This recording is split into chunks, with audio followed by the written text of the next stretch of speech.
Oh, it's running? It's running. Now? Okay.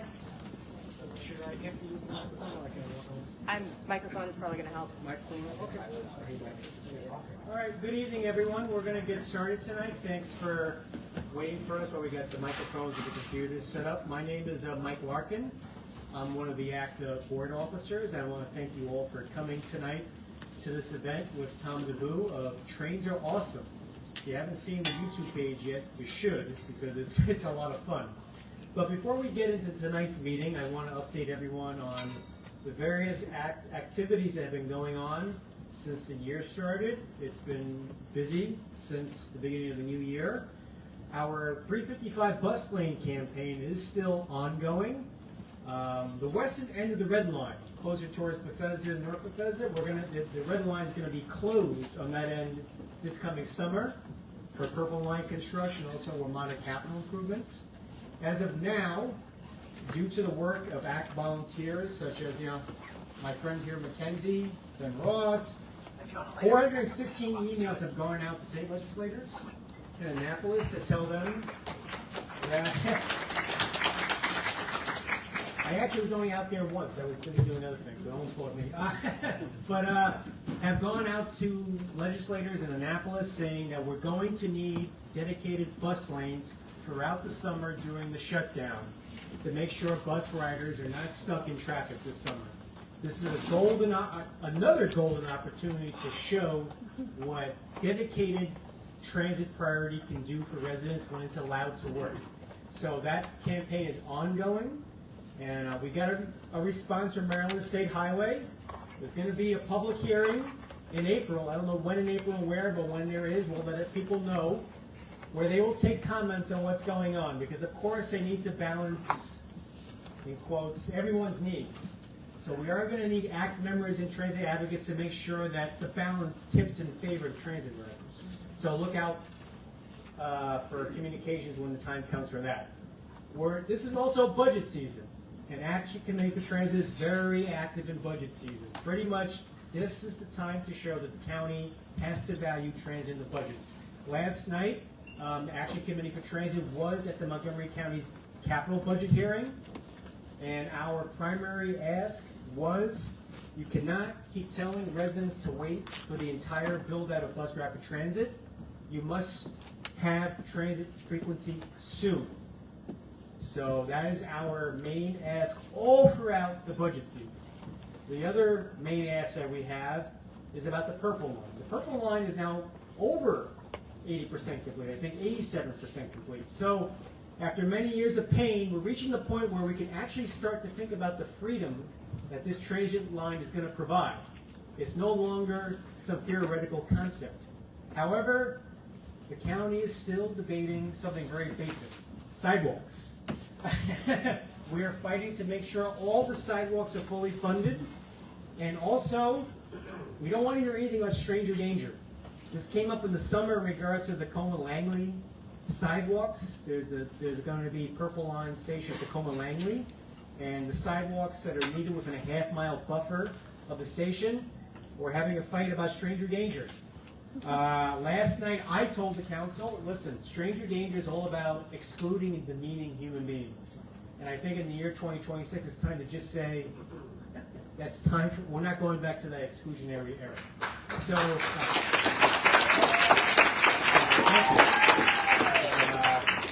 So yeah, the operating budget will be out in March, and you can be sure that we will be communicating with the membership when the time comes to the operating budget, when the hearings are. They ask people to go up there because we have to go to another budget hearing and continue to say we need transit frequency now. You got to drill in the message. It's just how it goes. So those are the three main things going on right now. Now, along with all that, there's also the state session in Annapolis. ACT is very active on the metro budget. We're advocating, along with many other groups in Annapolis, that the metro budget has to take into account inflation for its capital budget. So it's the Metro Modification Act of 2026. We want Metro's capital expenditures to keep up with inflation. So we're advocating for that. We are also advocating on something called the Housing and Transit Opportunity Act, which would Yes, modestly, but still a big win in terms of allowing more building where the state-owned land near transit to build housing more easily, including reduction of parking minimums. Our big ask right now is that the bill doesn't include WMATA-owned land. It's only state-owned land. We want WMATA-owned land in there too, because that would really help Montgomery County a lot if it could be more WMATA-owned land, because we got a lot of WMATA-owned land that could use some more transit-friendly development. So that's going on in Annapolis, and we're also advocating on a bill that it's a little less known. It's called the land value tax, and it's all about essentially land value return, because land near metro, near major rail transit, that's valuable because of money that you, the taxpayers, pay to make it valuable. So that's all about trying to capture the value better at transit stations. So we're also advocating on that. So that's ACT at 30,000 feet. If you like all this activity and want more, we need members. So if you're not a member, please join. It's only $10 to join, and we only have one fundraising party a year. So you're not going to get a million emails asking for money. So what is it, 2 parties a year? No, one every 2 years. One every 2 years, excuse me. You see, it's so little I forget. So you're not going to get a million fundraising emails. It's just one $10 fee. Now with that, I'm going to give it to ACT Officio. Say how to join. Oh, go to actioncommitteefortransit.net. Yes. Yes, just go to our website. I mean, this organization is run by the members and it exists because of the members. You know, we are not one of these top-down national groups. But that makes us much more effective. But it also makes us only effective to the extent we have members. And that's how we get 416 emails out. Yeah. Yeah. So what we need is for as many people as possible to join. If you got one of those brochures, there's a membership form in there. Fill it out. Give it to, I don't see our treasurer here tonight, but our former treasurer, outgoing treasurer is right here, Chris Farrell. Don't leave without filling out the form and giving Chris $10, or else you can do it online. Pick up your phone and go to actfortransit.org and click on join. It's very simple, and we need all of you. You know, you see all this Purple Line construction. This never would have happened if hundreds and hundreds of people had not joined ACT at the end of the 1990s and the early 2000s. And that's why, you know, we have succeeded in making change, but we only succeeded by having large numbers of members, and we need your help. Thanks. So with that, I'm going to officially call Ben the Yoda of transit here. So with that, I'm going to give it to my board colleague, Jake Goodman, to introduce our speaker. Thank you. Good evening, everyone. My name is Jake Goodman. I'm also on the board here with Mike at ACT. I can't emphasize enough how important this bus lane thing on 355 is. You may see a barcode out here and wonder, what is that? Well, that, my friends, is how you will reach out to your legislators. You can just scan the barcode, and it'll automatically send you to a prompt to email your legislators in Annapolis if you are a Maryland resident. Did anybody not get one? We're passing them around. Can you get one? All right. So tonight, without further ado, we have the world-renowned Trains Thom, also known on YouTube as Trains Are Awesome, speaking to us tonight about youth engagement in transit advocacy here in the DC area and around the world. And I highly encourage you to take in everything here. Thank you for coming out. We greatly appreciate all of you. And again, we hope you join as members if you're new. I'll have more announcements after, but for now, Thom, everybody.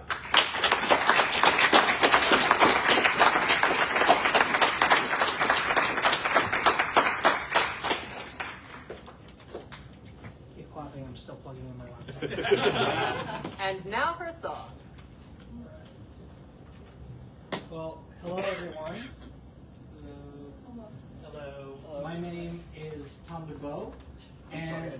It's all right. It's a Dutch name. Congratulations on being a member of a very exclusive club that knows my last name. Take it to the grave. And yeah, a few months ago, Jake invited me to speak here, and I've done a few speaking engagements over the last couple of years. Some really cool ones, some smaller ones, and it's still a weird feeling because I feel like I'm just a guy. I'm just a guy who likes to take the train, who has to take the train because I live without a car. And why do people want to listen to me?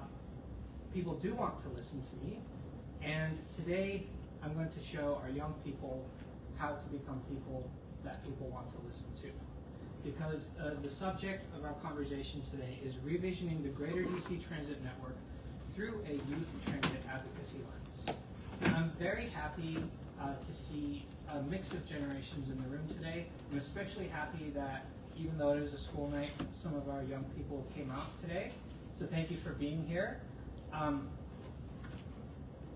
Some people have come up to me and said, I'm a fan of you. I'm a fan of you guys because the way that you care about things, the way that you make your voice heard, that is going to change the future that we're all going to live in.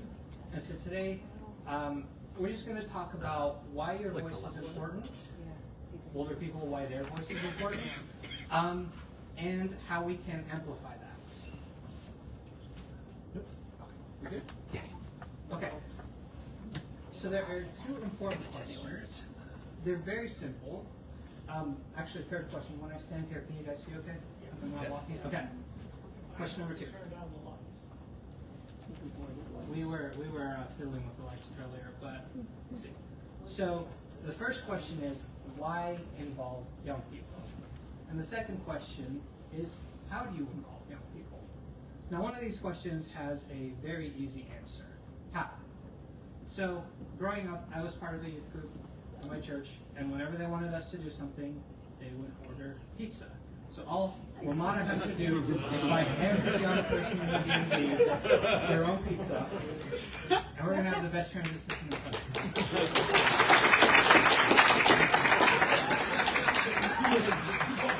I truly don't know why you asked me to speak for so long. So no, of course it's not that easy. Why is the easier question? How is the question that we're going to try to answer tonight? So why do young people's voices matter? Specifically, why do they matter when it comes to transit advocacy? Because this is a snapshot of the U.S. Census from our region. It's a little bit bigger than I would have liked. It goes pretty far into Virginia and into West Virginia, but that doesn't matter. Let's see. Yeah, 38% of young people in this region, 38% of people in this region are young people. I'm so bad at numbers. It's insane. That's higher than the national average. The national average is at about a third. So in this region alone, we have more young people than most places around the country. Young people's voices matter everywhere, but if you want to talk about why do they matter in Montgomery County, why do they matter in Washington, D.C., well, you've got almost 4/10 of the population right there. Young people also use public transportation a lot. This graph is from the DC Policy Center, and it shows their most recent year where data is available, 2023, almost half of the people enrolled in DC schools use their kids' ride-free card. So those are cards that are handed out to young people so that they can ride the metro for free. Some stations where there's big schools nearby, they even have a special fare gate.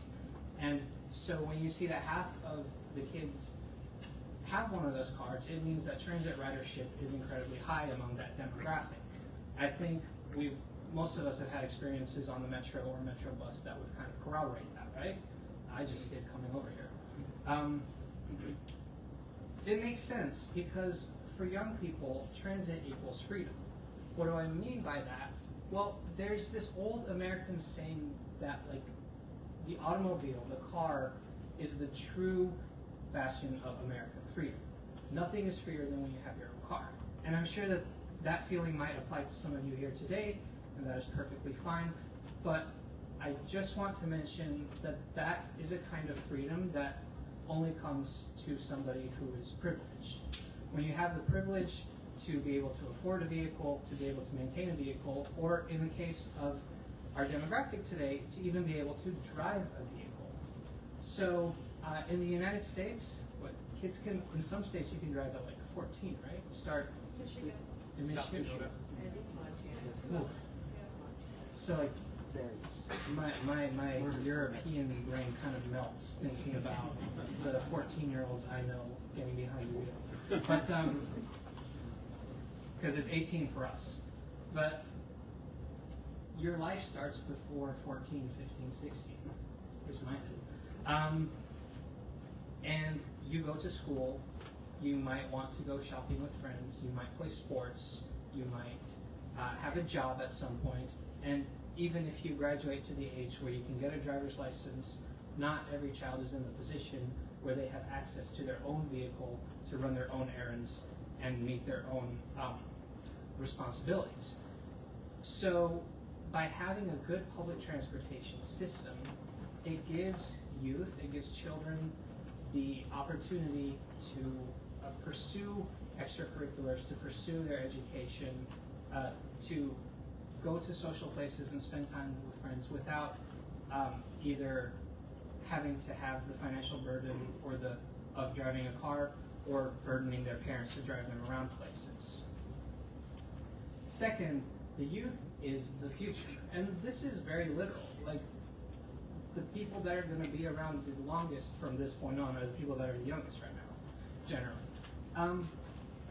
Right now, the decisions that are being made by people my age and up are affecting the people younger than me. And I don't want the general manager of WMATA to be a 14-year-old. Absolutely not. Like, please let that be held by a 40-year-old. Like, that's a good thing. But make sure that the 40 and 50 and 60-year-olds in charge are designing a transit system, are making decisions that are going to benefit the people that are going to be 40, 50, 60, not today, but tomorrow. So now we move to the how. And the most obvious answer, the answer that everybody likes to give in this context, is through social media. Here we have a picture of me riding the new subway cars in Baltimore, Maryland, and being interviewed by their social media team. Unfortunately, the interview was never published, so it probably wasn't positive enough. But yeah, social media outreach is one of the ways to reach young people because young people are on their phone a lot. So are old people, by the way. My grandparents. So, transit agencies know this. They've become increasingly aware of it. I think it's partially because of YouTubers and TikTokers like us that they see how popular these videos get, and the transit agencies are like, we can do that ourselves. So here's a screenshot. They're all from like the last month. So Amtrak is doing cute little anime-style characters and making like plushies of them that you can buy. They're also being crazy on Twitter. Well, you're good kind of crazy. When do you really see that? Metro is using social media a lot too. In this case, they're advertising for a position, and they're using a kind of almost nostalgic meme language to try to get people of a certain demographic to apply for a job. Just for fun, I applied for that job and I haven't heard back from them. Where's the camera? No. I like my job. And then the bottom one, it's YouTube. I've noticed a lot of transit agencies, especially in other countries, are making their own YouTube videos, almost kind of to compete with the amateur videos. So this one is from the Netherlands. I can read that, I'm cool. But it's not enough because kids and teenagers and young adults have so many things competing for their attention. So you've got school, you've got your job, you've got a relationship, family, the state of the world right now, and just the absolute barrage of content that pummels on an individual every single day. When you're doom scrolling, look how if you're interested in trains like us, yeah, obviously you're gonna like that Amtrak reel. But for your typical young person who maybe takes the metro to get to school or takes the bus to get to track and field, why would they spend more than 2 seconds glancing at a silly video about their commute? Let's be realistic. The commute could be the one thing of their daily routine that they'd rather skip. How do you get people to care?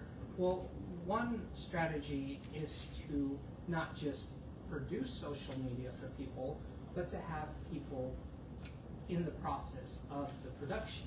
So one of my friends, his name is Caleb, he has a YouTube channel as well. I admire him for the patience he has doing this. He does these things called video editing contests, where he invites people to make a video about a specific topic that they are passionate about, and then he judges them, picks a winner. He has a category for 13 to 17, and then a category 18 plus. For his DC one, I helped judge him, and there were some really creative submissions. One that really stood out to me was somebody made a video on why the whole metro system was wheelchair accessible years before the Americans with Disabilities Act was passed. And that is something I've never really thought about. And so by giving these people the opportunity to talk about what they care about, it got people to start making videos, it got people to seriously think about something, and it got us viewers to consider something that maybe we haven't thought about before. So this kind of ties into a philosophy about advocacy and about involvement that I took from the Juvenile Law Center, which they do these youth advocacy campaigns every year. In the spring through the summer. They're on a wide variety of topics, almost never about public transportation, but the principles remain the same, that in order to get people involved with something, that requires buy-in from the people that you're trying to help, that you're trying to target. What does that mean is that as ACT, or as a county, or as a federal government, you can't just come up with a plan and then almost send young people 416 emails, a survey saying, what do you think about this? What do you think about a bike lane on Wisconsin Avenue? No, it means going to people, going to young people, saying, you commute to school every day. What is something that's just not good? What is something that would make your life better if it was changed? And so starting with the people we're trying to help, starting by listening, that is the best way to get people involved, and that is the best way to make some progress. I want to illustrate this a little bit with my own story. So I started filming trains just for fun when I was 15, and I had recently moved across the world, was missing the place that I grew up a lot, and having a phone with like a really grainy 240p camera was an outlet for me to be able to process that grief and that homesickness, because the one thing that my old home and my new home had in common were trains. I started doing that for a few years. My brother asked me if I wanted to try a vlog style, like where you talk to the camera. So we did that together. It was a lot of fun. I realized, hey, I really enjoy this. But my like subscriber count stayed really low, and honestly, I'm incredibly grateful for that, because I don't know what my teenage years would have been like if I had 100,000 followers like I do now. But it also was just like a silly thing on the side, until one day, in a town a few towns over from mine, a new train station opened. My brother and I and one of our good friends, we went there. The station name is the Valdingsvingtriangle. Say that 3 times fast. And there happened to be a local news crew. And they interviewed me and they interviewed my friends, and we talked about how we wish that our own neighborhood would get a news station just like this. So that interview got picked up by the company that made the station. And a few weeks later, when I was 17 years old, I got an email from the construction company inviting me to the grand opening of the station. and it felt so good. I'd never done this for recognition. I had merely just gone to something I really cared about, expressed why I cared about it, what I would like to see happen, and somebody picked up on it. And now I'm in the extraordinarily privileged position of being able to do this for a living. Where this morning Amtrak unveiled their brand new intercity fleet, and I got to be one of the first people to step on board. And it just happened because one person took me seriously, and that helped me to take me seriously. So I want to not be the only person talking tonight. I want to throw the ball back to you. And I have a question, and in the next slide I will explain kind of what to think about when trying to answer this question for yourself.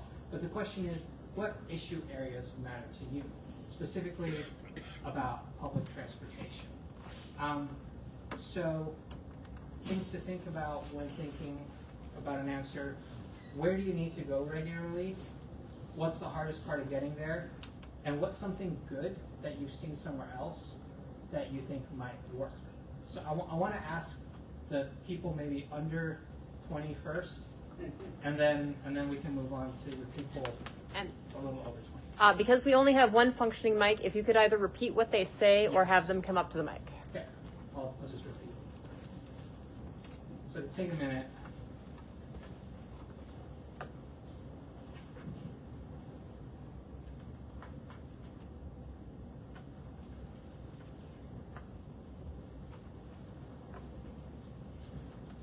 Yeah, go ahead. I'm working on a similar program Okay. for stamps. Population is, going down. People are aging out, and I just got an article into American Philatelic Society's magazine about how to do that. I'm trying to figure out, all these questions for the younger folks. Yes. And so, getting the questions, getting them to answer, getting an audience is one of the most difficult things. It is very difficult. So, So I'm trying to figure out what getting the audience to be involved. I have a suggestion for you. Don't take the time reserved for the young people when you're reserved for the old people later. we can have this conversation in a kind of respectful way. But the comment was about how to get young people involved in a pastime, specifically stamps. And so I think, any subject. yeah, like any this. subject. So with that, now that we've had that conversation, has anybody had time to come up with something? Yeah, you in the back. I'd say, I guess, a route that I find myself wishing there was better transit on was, I live in Annapolis and I go to DC frequently, and there's just not much midday service or even weekend service. The only weekend service is the Flixbus, which can be quite, it's like double the price of the commuter bus, and there's like no return trip at all, basically. And I guess the hardest part of getting there is just in the morning. If you take the commuter bus, it somehow takes longer than driving, even though it goes on the same roads. And I never understood why it doesn't just end at the New Carrollton Metro, so you can lead all the traffic into the city where there actually is traffic. Right. And I guess other places I've just seen where, like at all the other metro terminuses to cities of similar size, they have shuttle buses that go directly to the metro terminus. And there used to be one, but there isn't anymore. And I would love to see that brought back. Yeah. So you live in Annapolis and you came all the way here tonight? Yeah. No, let's applause for that. I think I've talked about that in a video before, how awful it is to get to Annapolis, and it's so close, and I would go there all the time. So the issue that was brought up was that Annapolis and DC are incredibly difficult to travel between by public transportation. There's basically a Flixbus or a rush hour schedule commuter bus, and the commuter bus especially is very slow. So the suggestion was made, why not go to a metro station to avoid the worst parts of traffic? I really like that. Anybody else? Yeah, Nathan. So, I don't take public transportation very often, but if I were to guess, if I were to get from the Vienna metro station, which is my closest metro, to say Capital One Arena, that the hardest part of that would be taking the bus, because the bus has to share the limited bandwidth on the road with other vehicles. And I feel like a way for that to be fixed is more investment in bus lanes. Yeah. And especially like if you could make 2 separate bus lanes, one for Fairfax Connector and then one for regular Metro buses. That's at least my guess. All right, that's great. So the issue was getting to downtown DC from a suburban home. The metro part is pretty easy, but taking the bus to get to the metro station is difficult because it has to share the road with other vehicles. And so the suggestion is to build bus lanes. I like that we're already looking at solutions. That's like the last slide, is how can we solve the problems that we raise. I'm going to do one more, and I think you, with the Metro hat, you had your hand up the longest. So I'm a college student who goes to college here in GW, but I'm originally a New Yorker. So I've experienced transit systems that are better than most places in America. So the main struggle I've noticed is reliability and frequency. And I think that's a big issue for most people, although we have it better than most. Do you have a specific example of how reliability was a problem? Actually, I can give an example of something I've helped to solve the problem with reliability. Yeah, sure. So I'm involved in New York City in a transit organization that we started from transit clubs we had at high schools. It's called the Joint Transit Association, and the F&M swap in New York City, that swapped the F&M transit routes. We helped lobby for that from state legislators over the course of 2024. Yeah, I've heard of you guys actually. By the way, GW, what a nightmare to walk around today. So, go to school in GW, from New York, has experience in New York City doing advocacy through a school club, and notices that suggestions that they made about improving reliability in the Big Apple could apply here in the nation's capital as well. All right. This is great. I had a feeling that our most driven and vocal youth would already be here today, so thank you for showing up. So this is for you as well as for your friends and your peers. Some tips for how to be a better advocate. First and foremost, record and publish your experience. This is live stream, so I have to be careful about the details I tell in the story. But basically, once I made a video about a bus in a different city that was incredibly confusing for any first-time user. And I just made kind of a lighthearted video about it. And a few months later, the agency that runs the bus emailed me and said they've updated all the maps at the station. I never asked them to do that. I just said, hey, here's a bus, it sucks. And it got fixed. So most of us have a smartphone. Most of us have some online presence, and what a blissful existence you have if you don't.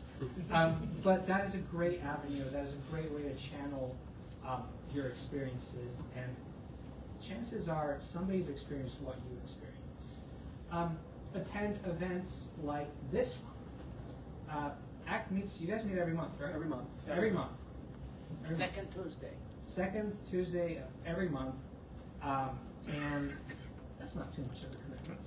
I mean, I don't want to speak for anybody.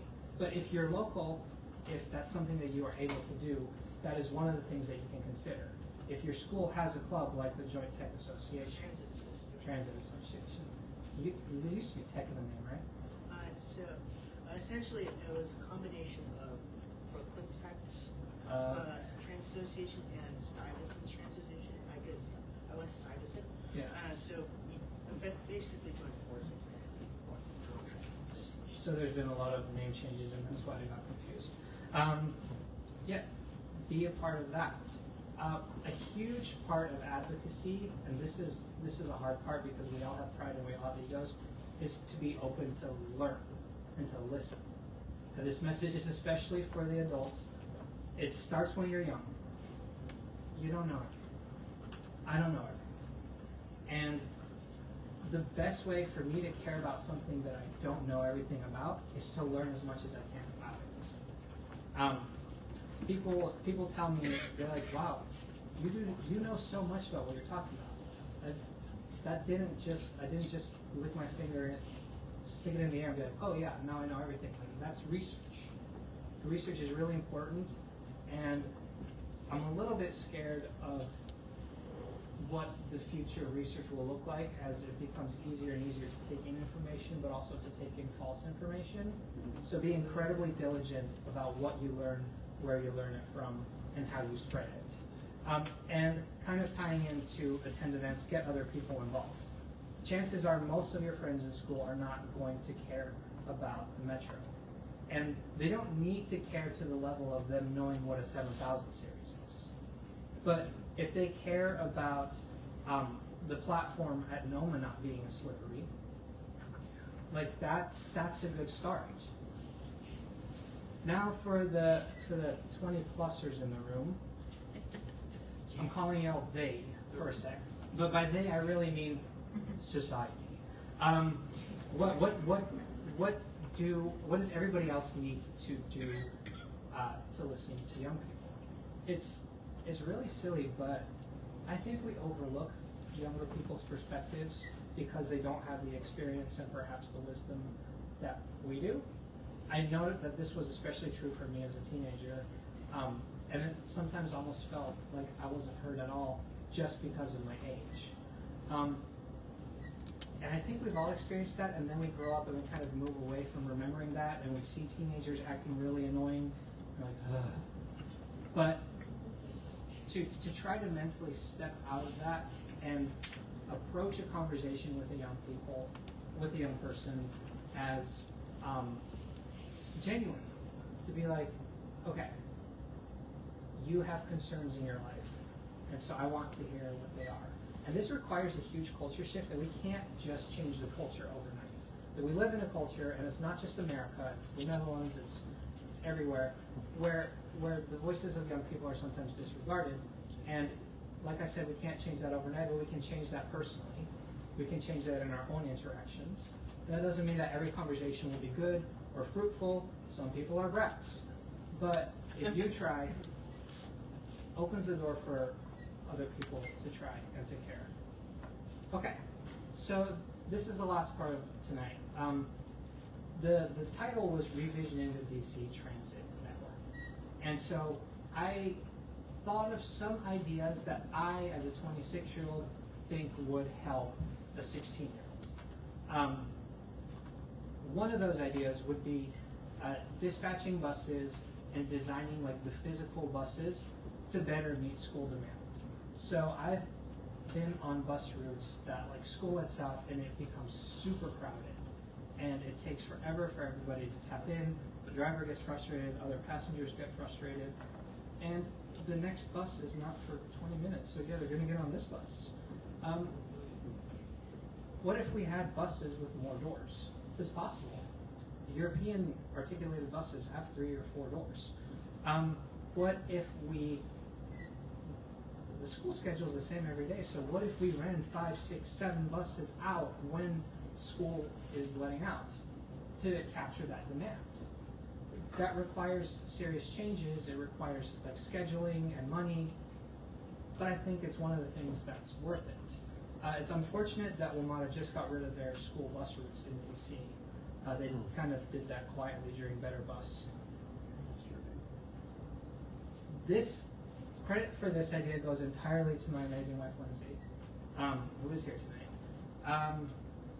A Metro Youth Ambassador program. So,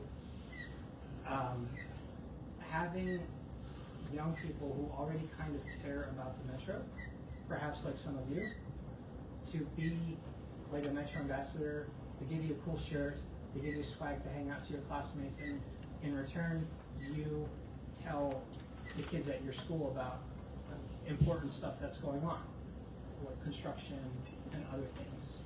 So you are kind of like Metro's representative to your classmates, but in return, Metro should take seriously what your classmates are telling you and host meetings where the ambassadors from different regional schools come together and talk about the issues that the student population is facing.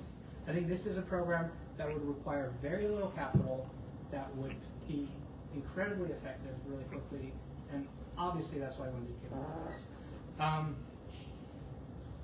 Bigger picture, and kind of the stuff I think ACT works on a little bit, is talking about zoning. Zoning is so boring because we're all going to be 45 before we can afford a house anyway. So why would we even care? Because why we can't afford a house until we're 40. Exactly. So that the Foreign Service Institute can determine who can circumnavigate pre-COVID. Yeah. Who worked at a grocery store or other store when they were a teenager? Not the young people, actually. But a decent number of you. Was that easy to get to? Not really. Because for me in Holland, I just had to buy it. But I noticed that a lot of grocery stores and a lot of fast food restaurants that employ young people here are in massive parking lots in suburbia. And so for a 15-year-old to get some money and gain some experience, they need mom or dad to drive them. So when we look at how are we going to zone stations, why are we only looking at where are 20 to 30-year-olds going to live and building apartments for that? Why are we also not looking at employment opportunities for people of all ages to be near transit nodes? And that has the additional advantage that I can then go to Lidl without having to drive a car. So win-win. And finally, and I know this is in the ACT plan, increasing service, especially suburb-to-suburb service. It's so unfortunate that in Washington, D.C., we still have a transit system that is so oriented on bringing people from outside in during work hours and then back out outside. It's not as bad as some places, like the Chicago L is completely designed just to get to the loop, and nobody really goes to the loop. The Purple Line is improving that. So great job, ACT, for the decades of work that you have done to make this a reality. And I'm going to see all of you there on opening day. I already have my filming recorded.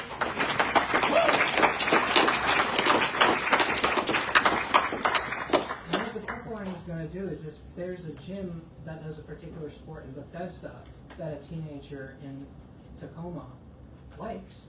It's going to make it so much easier to get there. You know what else would be easier? If the MARC train ran not just during rush hour, especially the one that runs all the way through Montgomery County. And you guys got the short end of the stick with that one. And so these are things that we might not even think about, oh, they help specifically young people, but when you reframe the way you think about it, oh, it helps young people, and it helps me, and it helps the elderly, and it helps people with disabilities. We're all so interconnected, and what helps one person is very likely going to help the other person. So it's okay to be a little bit selfish, because that means you're probably also thinking of somebody else. But please try to think of other people too. So, with that being said, we've raised some problems in our system. We've talked about some problems in our system that need to be addressed. Now comes the fun part, is how do we address those? Jake. Well, one of the biggest flaws with our current bus system are that there are a lot of bus stops that are just a stub in the grass, a sign in the grass. There's a lot of buses that aren't up to 88, levels or 88 proper standards. We need more accessible bus stops. We can just build, when building these bus stops, actually put platforms, ramps, proper stuff to have there, and not just make it a stub in the grass. When building a new bus stop, don't just say, oh yeah, let's just put a sign in the grass, that'll be fine. No, it won't be fine. Have seats, have benches, have shelters, have lit up light, like proper street lighting in buses. Have all that. Yeah, so Take the effort. I'm sorry. No, great. That's a great point. Jake brought up bus stops, and now in a lot of places they're just a sign in a ditch. And it really isn't that much effort to add seats and perhaps a roof and just a safe place for people to walk. And if it is too much effort, well, it's worth it. Yeah, that's a great example. Anybody else? Yeah.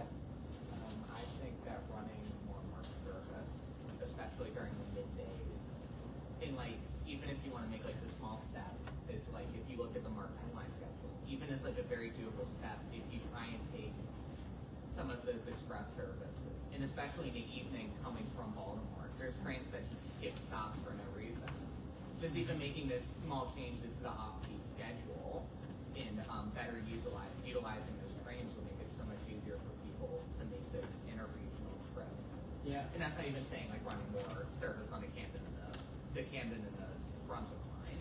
Yeah. But even if you just make those small changes, it impacts a lot of people. What's your name? Alice. Alice? So Alice mentioned that there's easy ways to raise marked service without even running more trains. It's just having the trains that currently meaninglessly skip stations stop at those stations. Am I summarizing that right? Yeah. Okay. Yeah. I was going to ask, which station are we skip? I know at least for the Penn line, that's the one I take a lot. I know that after Airport is my local station, and I know that after I think it's the 5:40 train, the 6:40, and then I think it's the 6:40 and then the 7:40 trains. They skip West Baltimore and Airport, except on the R schedule days for like literally no reason. They make all local stops except Airport and West Baltimore. They also skip Seabrook and Bowie State, close to the state, which is very unfortunate because Bowie State is a HBCU, you know, college that a lot of people go to, and not everybody drives. So. It just makes it harder for people. Yeah. We're discussing stuff. Okay, standing in the back. I'd like to see Montgomery County put more effort into building out the BRT network, and I'm building it out like to the actual BRT, whether it's just what they call fancy buses with special livery and stuff like that. I mean, they are more frequent, but they're still standing on the side of the road. They aren't sort of running. They don't have any bus. Well, there's bus lanes north of 29 for a bit, but most of the route has no bus lanes at all. You're stuck in the same traffic. Yeah. So Yeah. mentioned that it would be nice to see Montgomery County build out more bus rapid transit and enforce the bus rapid transit they have. On the way over here, I saw the flash bus with the little Valentine's Day lights on it. Wow. Yeah, that was adorable. I love that. Yeah. Also, just some consistency in branding, because why is there Ride On Extra 101, but then Lime Pink, but then Flash Orange and Blue? Somebody else. Okay, we'll do two more in the pink. So this is kind of a question about this question. Okay. Question about the question. So myself and Alice have like served on like the youth transit council for like Cascade, Maryland. Nice. And also like various, at least personally, various other like kind of advisory commissions like for transit. And I feel like a lot of times like agencies are hearing out like what issues that riders have are, and they do like adequate like I guess like outreach sometimes. And like, you know, they are like attempting to listen to like what people say and they take it to heart. But like so much of the issue is like with just like they'll say like we'd love to do this, we're gonna fund it, right? And so like what do we do when like state lawmakers are so adamant about like we don't have the money for this, we need to like shut and wait like until next time. Like what do we do about that, and like how can we take it seriously, and that we say like we need like dedicated funding for Yeah. campaign. I mean, print more money, that never has any issues, right? No, that's a great question. So the question was, sometimes agencies do listen to advocacy, but then lawmakers say they don't have the money for it. What do you do about that? And that is a really good question. I think a very relevant question. And one that is kind of partially my job to answer, and I don't have a good answer for, but it comes down to coalition building, and it comes down to having a broad group of people that care about the topic enough that it can't be ignored anymore. I think Yeah, I was speaking to somebody from the Empire State Passengers Association, and a lot of the work they do is talking to congressmen, particularly in kind of more Republican parts of upstate New York. And I'm not trying to make this blue versus red, but like areas where you would predict more hostility towards transit funding. And what ended up happening was that through the organization having a lot of members and a lot of members living in those districts, the politicians, no matter their party affiliation, had a pretty clear idea that people in upstate New York want to be able to take the train in New York City. And so Amtrak New York service continues to be one of the better services in the country with a very loud vocal group of people backing it.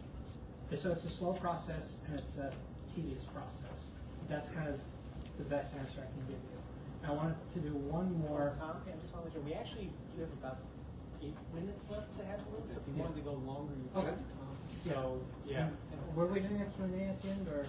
Yeah, this works for Q&A. Oh, okay. And then after that, I have to make an announcement. Yeah, I took this question, I think.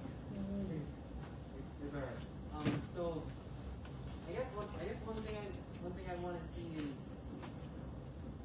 how to word it. Not being afraid to spend money where it matters. I thought a lot of certain problems that affect transit on both the road and the rail side of the area, and a lot of them kind of boil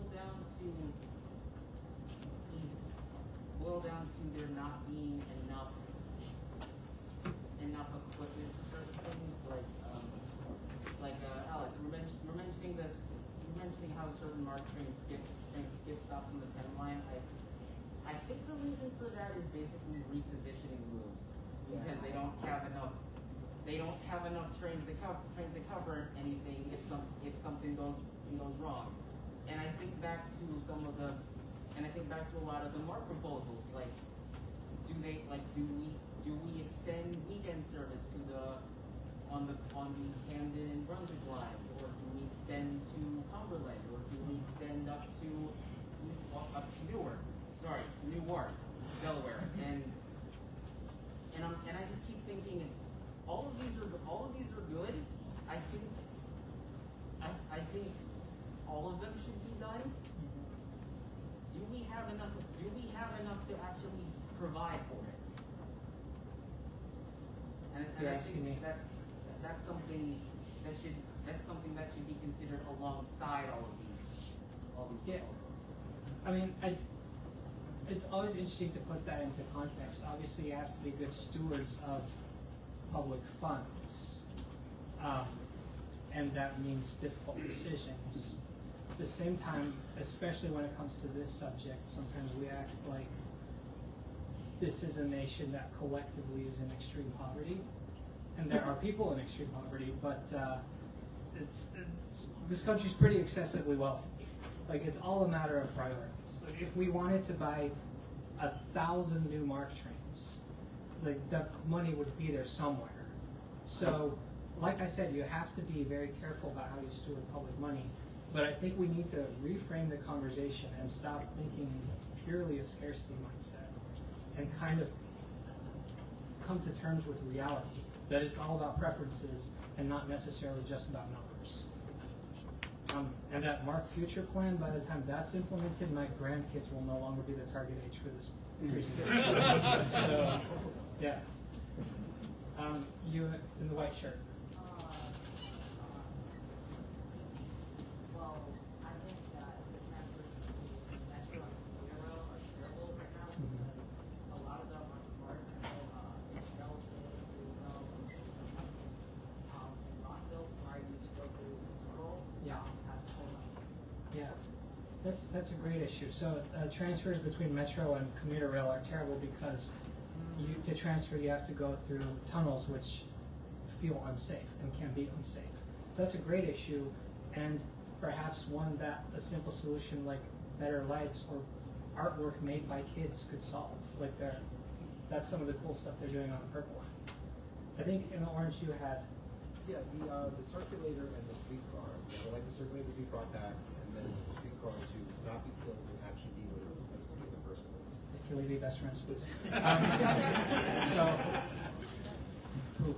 the circulator and the streetcar, two DC things that have been successively off in just a year basically, like a year and 2 months between the circulator being gone and now the streetcar being gone. And we, the taxpayers, paid $200 million for that. And now they're talking about building BRT from Union Station to RFK. They should just extend the tram. It would be. Or rename it the X2. But I actually got to speak at Neighborhood Advisory Council in Ward 7 about this. And there were a lot of residents that were pretty upset with the decisions that were being made and were sharing a lot of the concerns that I had. There was also somebody from DDOT embedded in the audience that then took some time to debunk what I said. I wish I'd known that. Yeah, anybody else, or are we? Just wanted to follow up on one of the things, regarding, what was it, about looking at, budgetary concerns, the claim that there isn't enough money. Another idea that we can also look at is, these endless highway expansions and this whole idea of the just one more lane philosophy to fix traffic. There's a lot of scholarly research that the theory of induced demand does not work in fact. So using some of that highway expansion funding towards transit could also be another idea. Yeah, so Jake brings up that there's money to expand highways, but that doesn't necessarily solve traffic problems. I think that you're preaching to the choir here. I think a lot of people know that, but do your siblings know that? Do your friends at school know that? Do your parents know that? Do your senators? No, they don't know that for sure. So yeah, the space we are in can be evolved, and the best way to communicate anything is to be aware of that. So have those conversations with people that you know and people that you love, and don't be like "How dare you drive? You're such a bad person." But be like, "Hey, did you know that Metro is thinking about building more bus lanes, and that would actually make driving in the region a lot better? Oh, here's why that." Those kind of conversations. Yeah. Thank you. So I am a young person. I'm not under 20, but I'm young. And I also work with kids. Yeah. And one of the things that they brought up to me, you guys, that I really struggle is, especially with this bus notes, when buses have been on detour, it hasn't always been clear where the detour is, where it's going to. They haven't had any information on that. And one of my kids that I work with actually missed their time and had to walk 30 minutes back in that ice. And it was just really dangerous. I used to live in Raleigh, and transit system isn't great. I'll be the first to say that. But the bus system does have really clear communication about when a bus is looking for how that detour is going, and has very clear signage about here's the stops that's skipping, and actually has bus systems out. Which I think would be really useful, especially for in some areas it's really for internet access, and especially and not all of the kids I work with have phones. Most of them don't. So that's just the same. Yeah, so you bring up that with the ice storm, one of the kids that you work with, that a lot of the kids struggled with not knowing the bus detours because of the ice, and that one of them specifically missed the bus because of it. And then you brought up that in other cities like Raleigh, there are very simple solutions such as displaying maps that show detours that can alleviate some of that stress. So thank you for sharing that. The response to the ice has been pretty atrocious all around, I think. I know it's exceptional weather, but the one thing I wanted to comment on that you brought up, internet access. So I have been on panels with people that have way more credentials than I do, who have argued for removing physical information in favor of digital because we all have apps. No, we don't. And actually, this is a cool little foreshadowing for my video on Saturday, but I staunchly believe that a healthy amount of redundancy is accessible because not everybody has internet access. Sometimes the internet just goes down. It wasn't working on blue, orange, silver for me like all of last week. And yeah, a system can only be great if it is easy to use by any first-time user. That includes a first-time user that doesn't have it. Look at that, Thom. Yeah. There are parts of the DC metro area that did not get better than dial-up until 2010. Wow. My mother quit using dial-up in 2012. So there are parts of the DC area that use dial-up If until any system in the core abandons physical media, they are abandoning the customer base of the entire metro area. I want to hear from somebody I haven't heard from yet. One more, that'll be the last Yeah, one. last so, one. yeah. You can come up and talk to me after the conversation too. Don't keep me here till midnight. Where I live in Alexandria, Yeah. the school system started to think, because they were having a bus driver shortage, of letting as many children as could take the bus. A lot of them do now. And the Alexandria buses are free, like Rhino. Yeah. And then they abruptly decided not to do that. So my question for you is, I noticed there was a huge decline in DC's usage during the pandemic, and it didn't fully recover, it only partially. So could you address the issue of transit ridership recovery post-pandemic? And also the issue of, well, if you don't have a car, you kind of have to live within the beltway. Because we have this huge metro area, and so much of it is a transit desert outside of rush hour services. How do you fix that? Do you mind if we tackle world peace first? I actually do have a master's in international relations, super useful right now. Enjoying that No. problem now. Post-pandemic recovery and transit deserts. Well, I think post-pandemic ridership can only really be returned to when we fully step away from our traditional preconceptions of what public transportation is for. So it's not just for dads to go to work. It's also for people to go do groceries, and to go to the museums, and to go to school. And so you see in Chicago, for example, Metro stepping towards a regional rail model. I think it's kind of a word that's been thrown around a lot. It lost its meaning a little bit, but essentially what was commuter rail and turning that into something that's all day, both directions. It doesn't entirely solve the problem of transit deserts.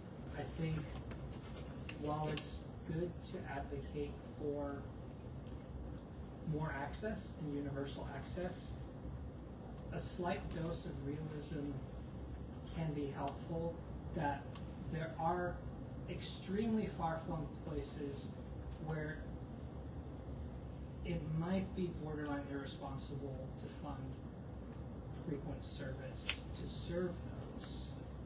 And does that mean screw people that are there? No.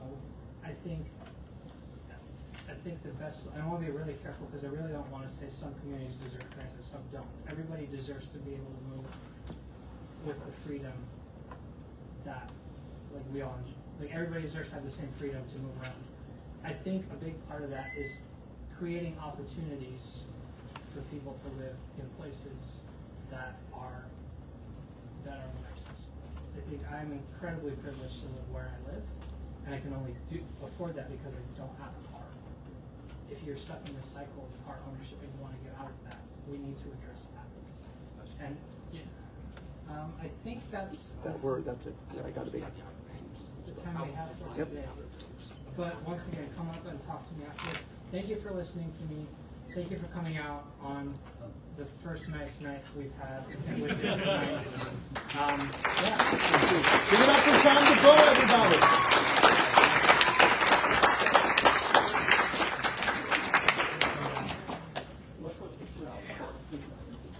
Again, give it up for Thom DeVoe, everybody.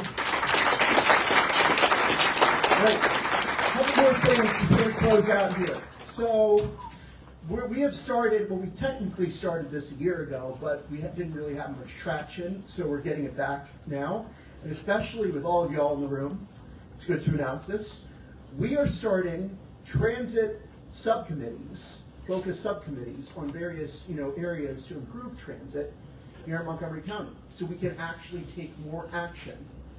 We are I'm leading, co-chairing with my fellow co-chair somewhere in the room here, Susan G. There he is in the back waving.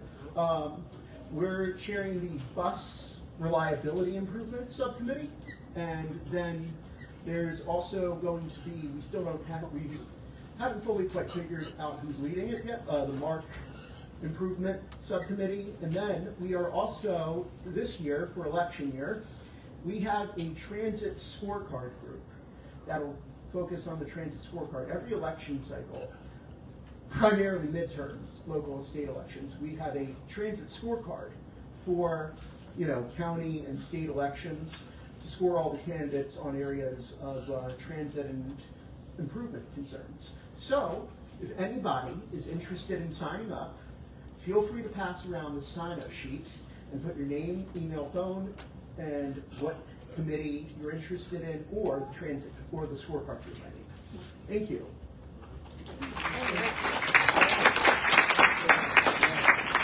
All right, thanks, Jake. And everyone give a hand for Jake, who got this big organized.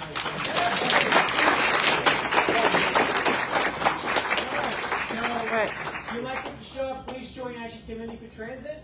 And, well, good night.